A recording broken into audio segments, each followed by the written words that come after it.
asking my sister to leave because she brought people into my house. My name is Ray. I am 26 years old and I live alone in a small, one-bedroom apartment on the third floor of an old brick building.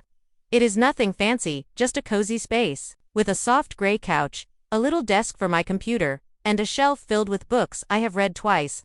I work from home as a freelance writer, so I spend most of my days inside, typing away at my desk by the window, with the city buzzing softly. In the background, I have always liked quiet. Not just liked it, needed it. The stillness gives me peace. It helps me think clearly. Even when I was a kid, I would close my door and play with puzzles or read instead of going out with friends. That is just the kind of person I am. I am not angry, or sad, or anything like that. I just feel safest when I know exactly who is around me, when I can hear my own thoughts. That is why I made one simple rule in my home: no guests. It might sound strange to other people, but to me, it is the same as locking the door at night. It is about feeling safe, feeling calm. A few months ago, my younger sister, Lily, finished college. She is 22, and full of energy and big ideas. She studied marketing and had just started applying for jobs when she called me one night. "Ray," she said, "can I stay with you for a little while? Just until I get a job and find my own place. Mom and Dad are too far now, and I don't really want to crash on someone's couch." I looked around my apartment. It was small, only one bedroom, after all. But I cared about Lily. We had always gotten along well, even as kids. She was louder than me, more outgoing, but she always respected that I was different. I said, "You can stay here for a bit. Just one thing, no guests." Lily. I really need the place to stay quiet. I do not host. Ever. She laughed a little on the phone. "Of course, I get it. It's your space, I promise." That promise mattered to me more than she knew. When she moved in, we made it work. She took the couch, folded her clothes neatly in 2 drawers I cleared out for her, and even made us dinner a few nights. She was polite, cheerful, and tried her best to stay out of the way during my work hours, but I could tell that the quiet was hard for her. Some nights, I saw her scrolling on her phone, sighing loudly. She would whisper to friends, wearing headphones, but still laughing at things that made no sense to me. I kept reminding myself, this is just temporary. We talked about her job applications. She showed me her resume, asked for help writing a few cover letters. I liked helping her. It made me feel useful. Things were going okay. Until that Saturday afternoon, I had gone out for a walk. I usually do that when I need a break from the screen. The air felt fresh, and the sunlight bounced off the windows around me. I walked to the park, then wandered down the streets nearby, not really heading anywhere. When I came back home and opened the door, something felt wrong. There were voices, laughter. I stepped inside and froze. 3 strangers were sitting in my living room. One had their feet up on the coffee table. Another was drinking from my favorite mug, the blue one with the little mountain on it that I always used in the mornings. They were laughing, talking loudly, completely at home. Lily was sitting there, too. She looked up and smiled. "Hey Ray," she said, waving casually. "Hope you don't mind there, just here for a bit." I could not speak. I just stared. The voices blended together. The room felt too small, too loud. My chest got tight. My hands felt cold. Without a word, I turned around and walked out. I walked for 2 hours. I did not even realize how far I had gone. I just needed to be away from the voices, away from the broken rule. My safe space invaded. It felt like someone had unlocked the door to my thoughts and let a crowd rush in. When I finally came back, the apartment was quiet again. The strangers were gone. Lily was sitting on the couch, looking at her phone. "Hey," she said, standing up quickly. "Listen, they were just here for an hour. They were not loud or anything. I thought it would be fine. I am sorry if it made you uncomfortable." I shook my head. "I cannot do this," I said softly. "Lily, I told you, this was the one thing that matters to me. I do not feel safe when people I do not know are here. It is not about mess or noise. It is about how it makes me feel." She looked surprised. "Ray, it was just an hour. I didn't think it would be that big of a deal." "But it is," I said. "To me it is. I think it's best if you start looking for another place." Lily's face fell. "Are you serious? Just because of that?" I nodded. My heart ached. I was not angry. Just tired. Sad. Hurt. She did not yell. She did not argue. She just picked up her bag and said she would stay with a friend for a few days. Later that night, my phone buzzed. It was a message from Mom. "What is wrong with you?" she had written. "Your sister is trying to get her life started and you kick her out over something so small. This is embarrassing, Ray. You should be supporting her." Dad messaged too. "You are being too extreme. She is your sister. Help her." I did not reply. How could I explain to them what it felt like?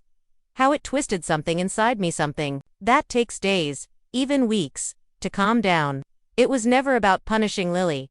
I loved her, but I also needed to feel okay in my own home. And now, I did not. That night, I sat on the edge of my bed, staring at the blank wall in front of me. The apartment was silent again. You would think that would make me feel better. It did not. The quiet felt different now. It was not peaceful like before. It felt heavy, sad, like the silence was hiding something, something broken.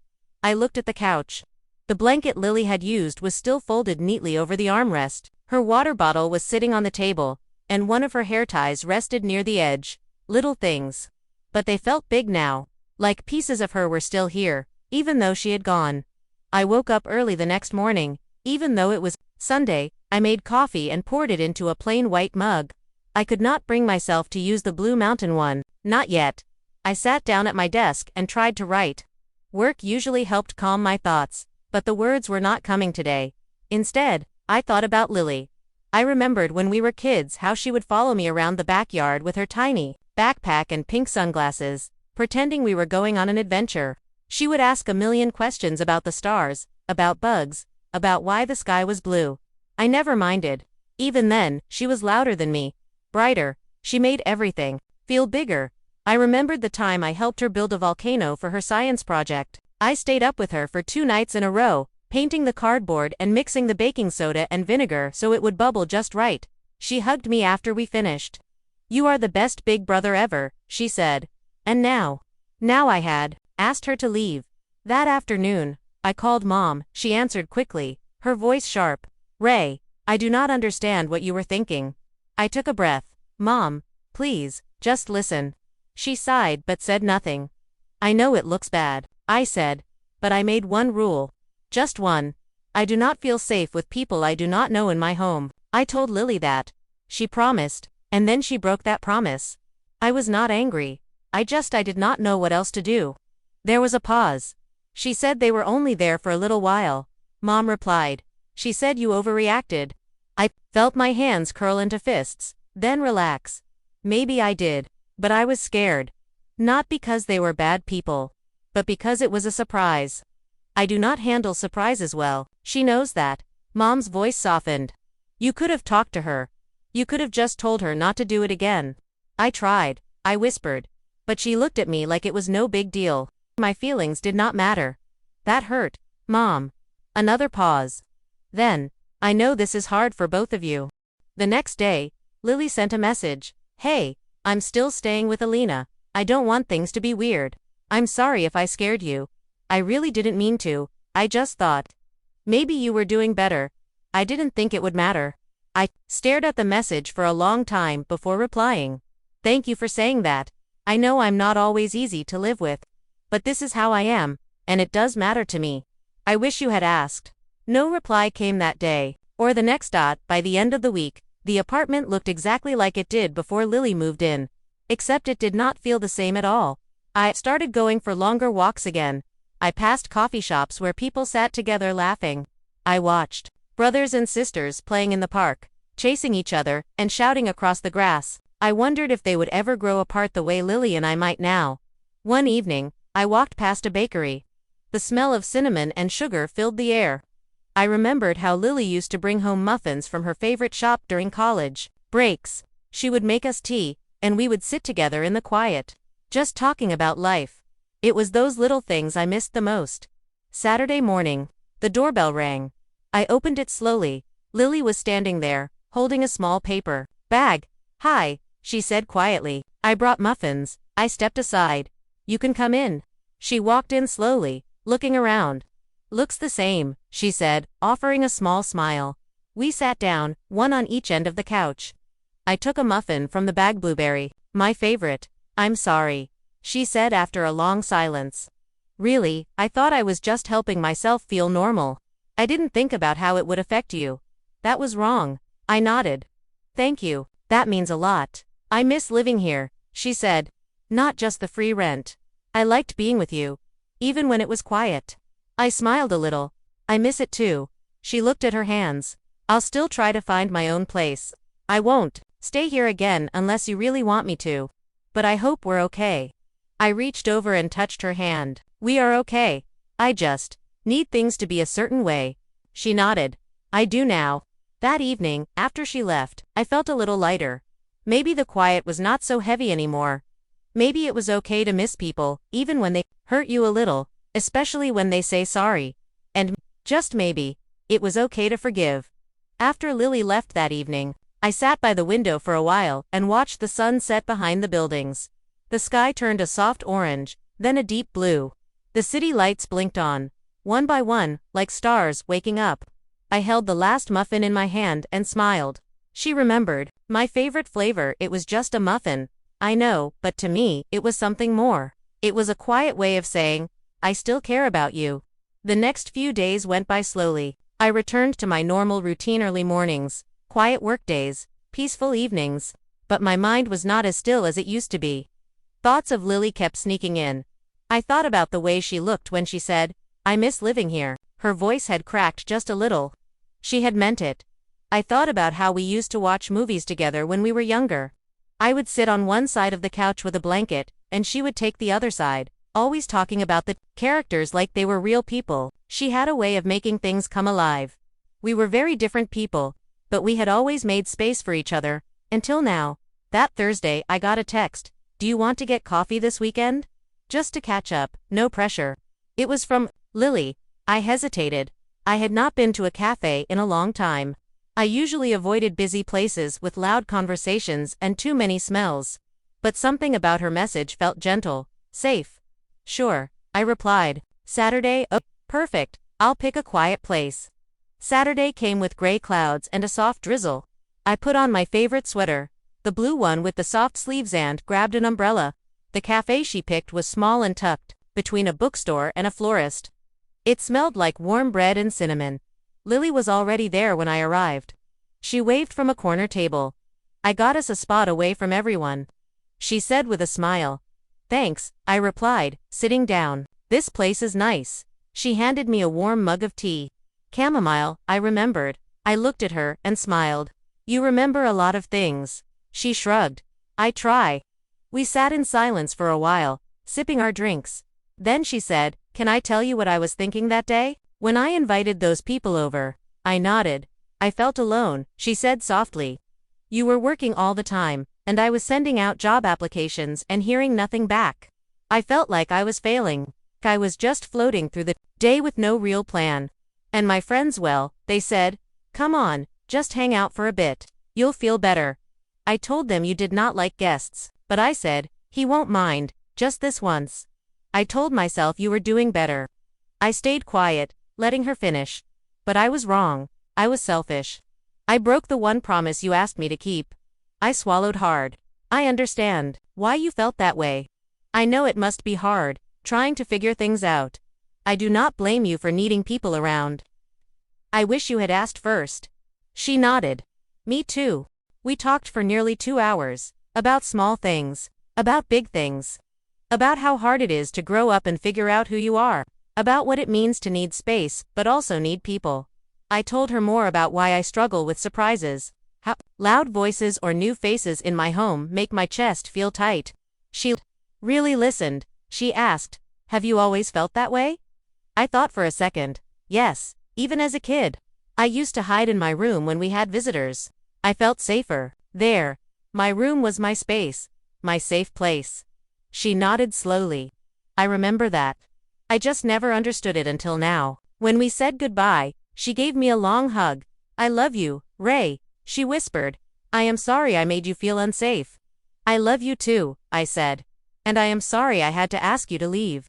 It hurt me too. We both knew things were not perfect, but we also knew we were trying, and that mattered more than anything else. Later that night, I opened an email from Lily. It had a list of 3 small apartments she was thinking about renting.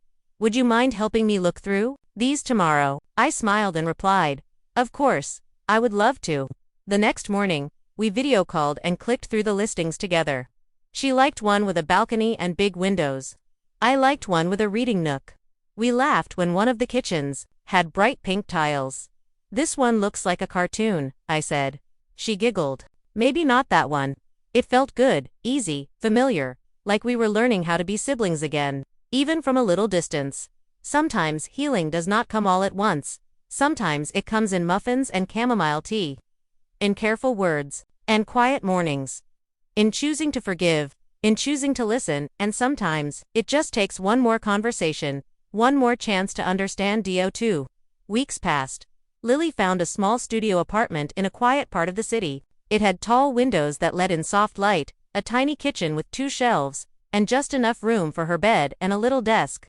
She moved in with a few suitcases, a coffee maker, and the same paper bag of muffins she always seemed to have. Helped her carry boxes. We joked about how heavy books were and how many shoes she owned. Do I really need this many? She asked, holding up a pair of sparkly red flats. Yes, I said with a smile, but only if you promise not to leave them in the hallway. She laughed. Deal. Her new place was different from mine. Brighter, more cheerful. The walls were a light yellow, and someone had left behind a hanging plant near the window. This feels like a fresh start, she said, standing in the middle of the room. I can finally breathe a little. I nodded. It suits you. She looked at me. Thank you for helping me. I know it did not end the way we both wanted when I stayed with you, but I learned a lot. About you.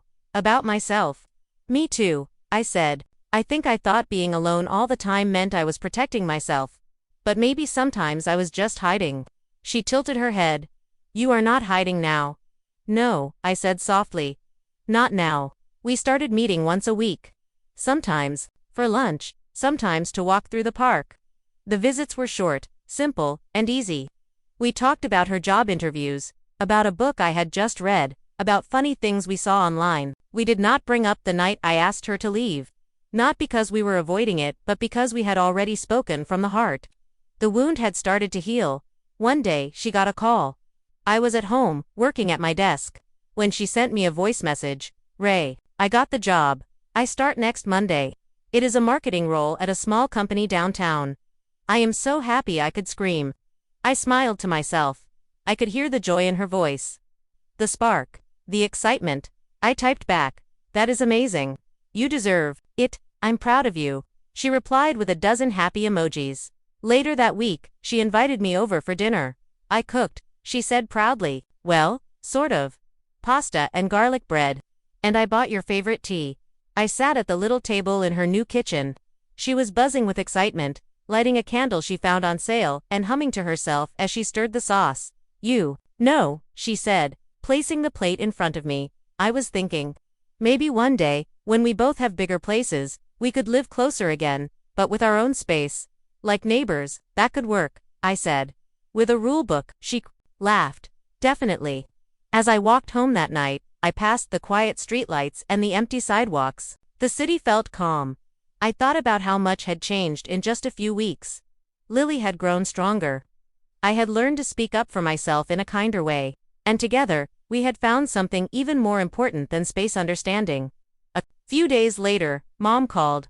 I heard Lily got the job, she said, her voice full of pride. She told us you helped her a lot. I nodded. She did all the work. I just walked beside her for a bit. Mom paused, then added gently, I know we were hard on you before. I'm sorry for that. I think we just wanted everything to be perfect, but you did what you felt was right. I did, I said, and I think it helped us grow, even if it hurt at first. I'm glad you're both okay now. So am I. The next morning, I picked up the Blue Mountain mug again. I poured tea into it, sat by the window, and watched the sunlight touch the buildings across the street. The mug felt warm in my hands. My home felt safe again, but this time, it also felt open just a little. Not to strangers, not to noise, but to love, to growth, to the idea that sometimes, even after something breaks, something stronger can grow in its place.